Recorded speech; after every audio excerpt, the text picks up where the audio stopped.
It started 4 nights ago. A slow, steady breathing sound coming from my bedroom wall. At first, I blamed the vents. Old house, thin walls, maybe my neighbor.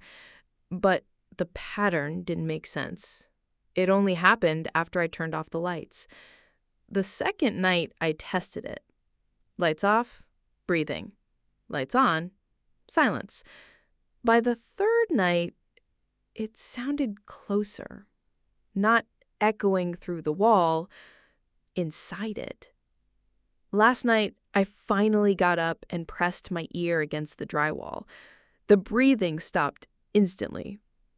The silence felt aware. I pulled back.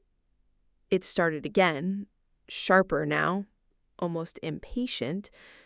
So I knocked. Just once. There was a pause. Then something knocked back, not where my hand was, higher, about where a face would be standing on the other side. I stumbled back and turned the lights on. Everything went quiet again. I didn't sleep. I sat in the kitchen until morning. When the sun came up, I went back to check the wall.